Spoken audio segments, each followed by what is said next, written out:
கரூரில் நேற்று முன்தினம் விஜய் பிரச்சாரத்தில் ஏற்பட்ட கூட்ட நெரிசலில் சிக்கி காயமடைந்து அம்மாவட்ட அரசு மருத்துவமனையில் சிகிச்சை பெற்று வருபவர்களை மத்திய நிதியமைச்சர் நிர்மலா சீதாராமன், இணையமைச்சர் எல் முருகன் உள்ளிட்டோர் நேரில் சந்தித்து ஆறுதல் கூறி வருகின்றனர்.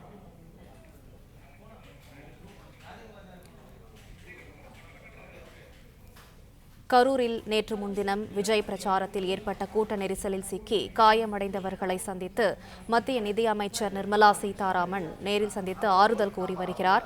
அவருடன் இணையமைச்சர் எல் முருகனும் பாதிக்கப்பட்டவர்களை சந்தித்து ஆறுதல் கூறி வருகிறார். கூடுதல் விவரங்களை செய்தியாளர் ராஜகுமரன் வழங்க கேட்கலாம். ராஜகுமரன், விவரங்களை தொடருங்கள். தமிழக வெற்றிக் கழகம் சார்பில் நேற்று முன்தினம் இரவு கரூரில் நடைபெற்ற தேர்தல் பரப்புரை கூட்டத்தில் ஏற்பட்ட அந்த நெரிசலில் சிக்கி 41 பேர் உயிரிழந்திருக்கின்றார்கள். குழந்தைகள் மட்டுமே கிட்டத்தட்ட 9 குழந்தைகள், அதற்கு மேலாக பெண்கள் என்று மொத்தமாக 41 உயிர்கள் அந்த கூட்ட நெரிசலில் சிக்கி பரிதவித்து உயிரிழந்திருந்த நிலையில்தான் பிரதமர், உள்துறை அமைச்சர் உள்ளிட்டவர்கள் எல்லாம் நேரடியாக அன்று இரவே முதலமைச்சரை தொடர்பு கொண்டு நடந்திருக்கக்கூடிய அந்த விஷயங்கள் தொடர்பாக கேட்டறிந்திருந்தார்கள். என்ன காரணத்தால் கூட்ட நெரிசல் ஏற்பட்டது என்பது உட்பட பல்வேறு விவகாரங்களை முன்வைத்து உள்துறை அமைச்சகத்திற்கு தமிழ்நாடு அரசு தரப்பிலே அந்த அறிக்கை வழங்கப்பட வேண்டும் என்றும் உத்தரவிடப்பட்டிருக்கின்றது. இந்த நிலையில்தான் ஏற்கனவே பிரதமர் நரேந்திர மோடி நேற்றைய தினம் 2 லட்சம் ரூபாய் உயிரிழந்த நபர்களுடைய குடும்ப உறுப்பினர்களுக்கு வழங்கப்படும் என்ற ஒரு நிவாரண அறிவிப்பினை வெளியிட்டிருந்தார். காயமடைந்தவர்களுக்கு மத்திய அரசு சார்பிலே 50,000 ரூபாய் நிவாரணம் வழங்கப்படும் எனவும் தெரிவிக்கப்பட்டிருக்கக்கூடிய நிலையில் மத்திய நிதியமைச்சர் நிர்மலா சீதாராமன் அவர்கள் கரூர் நகருக்கு வருகை தந்திருக்கின்றார்.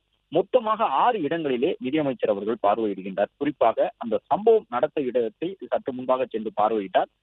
காவல் கண்காணிப்பாளர் உள்ளிட்டவர்களை வரவழைத்த மத்திய நிதியமைச்சர் நிர்மலா சீதாராமன் எத்தனை பேர் வந்தார்கள், ஏன் இந்த இடத்தில் அது போன்ற பாதுகாப்பு குறைபாடுகள், குளறுபடிகள் ஏற்பட்டன என்பது தொடர்பாக கேட்டிருந்தார். மேலும் மாவட்ட ஆட்சியரையும் வரவழைத்திருந்த மத்திய நிதியமைச்சர் நிர்மலா சீதாராமன் அவரிடம் இருக்கக்கூடிய தகவல்களையும் கேட்டு பெற்றார்.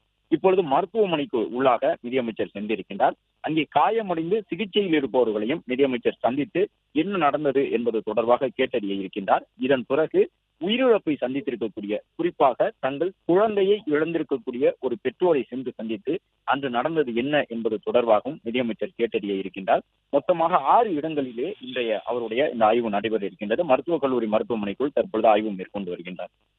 பிளே ஸ்டோர் மற்றும் ஆப் ஸ்டோரில் இருந்து பாலிமர் செயலியை QR கோடு மூலம் பதிவிறக்கம் செய்யுங்கள்.